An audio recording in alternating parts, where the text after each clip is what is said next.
In this episode of Mining America, I visit the hog mine and I'm hunting for Aquamarine Beryl and rose quartz. There's other great stuff at this mine too, but today that's what I'm going to be hunting for. So stick around, let's find some treasure. Hey yo, it's your boy Kaliko and welcome back to another episode of Mining America. I'm back in the dirt. I'm excited. Are you excited? Because I'm totally excited. So I'm out here in Georgia at the hog mine, and the hog mine seems pretty awesome in my first day and a couple hours being here. I haven't even been here for but a couple hours in reality. Yesterday, just walking around and checking some stuff out and getting a little tour of the place, we were picking up Aquamarine, and we were also picking up Little Barrel, or Aquamarine is Barrel, and we were also picking up some rose quartz. That is some of the clearest rose quartz I've ever seen, and I was also told that the rose quartz here can be cut into cabs that have stars in them, which, you know, that's pretty awesome too. So it's an awesome place. There's a lot of free, I keep saying the word awesome, don't I? There's a lot of free area to roam in. It's definitely adventuresome. If you want to come out here, you don't have to go to one specific area. You can pretty much traipse all over the land if you want and find the different prospects that they've pulled out of the ground. You can see them. It looks different than everything else in the spots they've been digging. So what you see behind me in this giant hole is the original mining claim. Well, no, I shouldn't say claim. The word I'm looking for is pit, vein, vug. Any of those would probably work better than claim, because the whole place is a claim, to tell you the truth. So that is the deep spot. That was where the monster pocket of Beryl was found that came out of here, and this was the main area that they were mining. If you look up along what looks like the ridge line, that's the original topsoil area. So this vein has been dug down a good 25 to 30 feet and over a lot of years. So there's tailings all over the place, and there's fresh dirt dig spots, from what I understand, in some of the places too. There's like 5 or 6 different minerals that come out of this area, so it's definitely like a geologist's wonderland. I am excited about 3 of them though, because I wasn't excited about the rose quartz before I got here, but the rose quartz is so stinking pretty. I'm definitely excited about the rose quartz now. I like tourmaline. I know a lot of other people like tourmaline, and who doesn't like Beryl and Aquamarine, right? Like, I really like Aquamarine, so we're gonna see what we can do about finding some of that, and I'm gonna give you a tour right away. That's the lowest point where the original mining company found all their good stuff. We're going right up there. So this place is pretty big, and instead of doing the classic walking tour I would do in like a small area, what I'm going to do instead is I'm going to go to high spots and videotape it, and I'm going to do this in reverse. So instead of starting with the parking lot where you first pull up, I'm going to start with the very back, because that's where I'm at now. So this is the very back area, sort of the end of the digging on the main vein. And you can see back there, spots people have been digging, or the vein that was followed is what I'm tracking right now. It goes up there, the original topsoil, down into there. And it's a big cut, like you can see where it was cut out, and all the places we're digging in is what used to be all dirt and soil we're standing in. Now it's all tailings, pretty much. And you got the vein that goes this way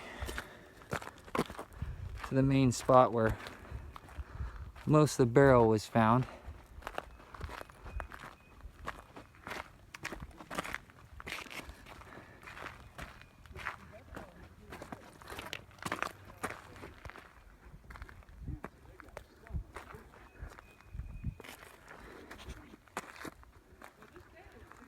Down in the pits, water in that one.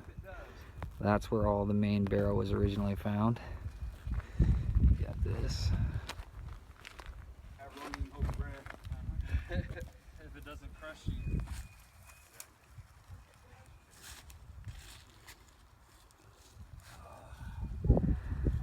And I will start the next video from the top of one of those two hills right there. That's that main trench pit area.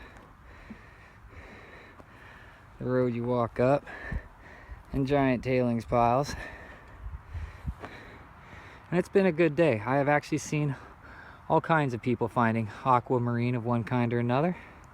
And I'm gonna go on that hillside right there and show you the parking lot and the rest of the place for the end of our tour. Came from that hillside over there, and this is like your beginning area, main trench that I've been digging right there.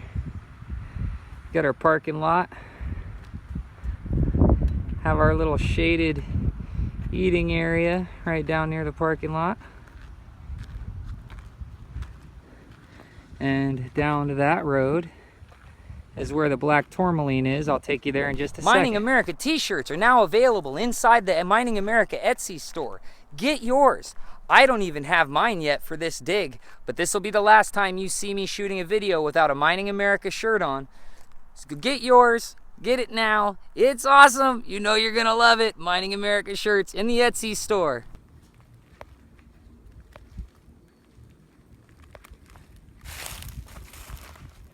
Shaded tent area and the drive in, and there are no porta potties out here. There is a permanent potty right over there. You got your classic outhouse. It's even got the moon on the door. And then down this road is the tourmaline, black tourmaline spot. I'm gonna take you there in 1 second. And this is the black tourmaline area. And there was some really nice black tourmaline specimens found today. Sort of muddy right now, but there was some good stuff found today. After surface collecting for a small time, I picked my spot in the tailings area and I started to dig. The area that I chose that you see on camera right now has a giant root system running through the topsoil above me, with roots the size of my forearm in a bunch of different areas. I had tried pulling on them and banging on them, and they were very sturdy, so I felt comfortable sticking my head in there to pull rocks out. At the same time, because the bank was already so undercut, I didn't dig with my head and arms down there for any extended periods of time at all. Being that this is my first time hunting for Aquamarine Beryl, I wasn't quite sure what I was looking for out of the dirt. So I decided to take my time, go about it slowly, and check every rock I pulled out. It was easy to tell when I pulled out a nice piece of rose quartz. It was shiny and you could see into it. It had a nice clarity, and usually it would wipe off rather easily. The barrel, on the other hand, was not so easy to discern from the other rocks and white quartz and smoky quartz that's in the area. It took a little bit of a better eye to start seeing it. Now what you're wanting to look for are octagon shapes, sort of a cream color with a greenish blue inside of it, or any pieces of crystal that are greenish blue.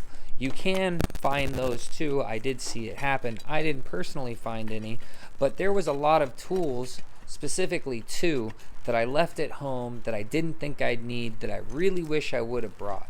One of those was my potato rake, because I ended up using a hand rake plenty, and I would have liked a potato rake just to rake a bunch of rocks, big rocks in a pile, and then go through those. The other thing is a sifter.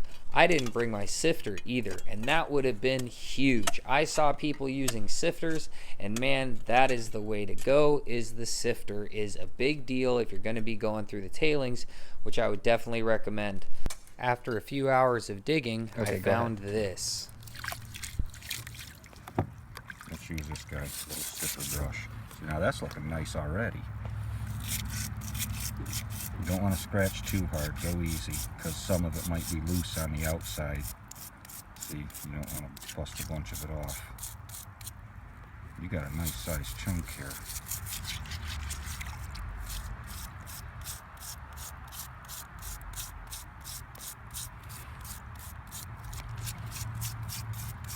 See how that nice aquamarine color's coming through now? Yeah. Once you get that red clay off.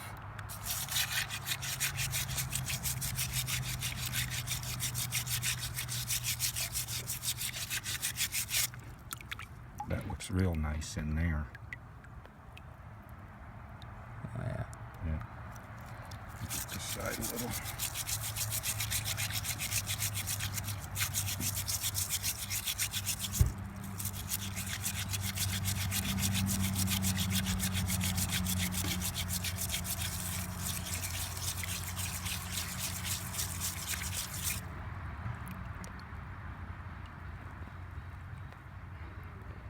Looking a lot nicer, huh?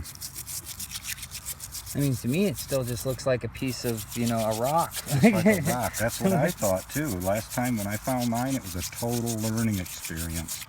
And I had no idea how lucky I was. One of the locals, Brian there, he was next to me. And I said, boy, if I don't find any other stone like this, that'll make my whole day. And he said, that would make my month. When he said that, I had a little idea Of what you that have, I was huh? finding something better than I realized. So, you know, this has some cracks down through there. But, you know, in this area, and especially maybe through here, there might be some good pieces. Possible it might have some gem inside of it, huh? Yep, it might be facetable. Yeah. Yeah, that's a good sized piece, so it's got a good chance. The picture I'm showing you right now is of a 600 plus carat rough aquamarine beryl that was found out at this mine, at the hog mine. And out of that stone, these and 3 more stones are being cut, just to show you the major difference between what's inside and what the outside looks like. Although when you're noodling around and digging, you can definitely find aquamarine that start off looking gemmy like this. It's more common that you're going to find them in the barrel form, and then it's possible that in the center of the barrel form you're going to have stones like this. Our friend found the stone that had these cut out of it 6 weeks ago, or 4 weeks ago, excuse me, always screwing something up. 4 weeks ago he found this stone, a 600 carat stone that he got cut into these beauties. And they are gorgeous and deep, deep, deep stones. Oh yeah, hunting for treasure. If you're looking for an authentic dig your own experience, this is definitely one of those. The freedom that you have at this place is really, really great. There's nothing roped off. You're really expected to play with some common sense and dig with some common sense and have some respect for the people around you and yourself so nobody gets hurt. It's different, it's rare in that you go to a place, even if it's just, you know, a mine that's been digging for over 100 years and tons of tailings piles. It's rare that you go to a place where you can just adventure wherever you want. I mean, there's really no out of bounds on the mining claim. You don't go out of bounds until you're stepping off the mining claim, because the mining claim is on private property. So you have to keep that in mind. But I love the fact that I can pretty much wander wherever I want. I think you'll love that too.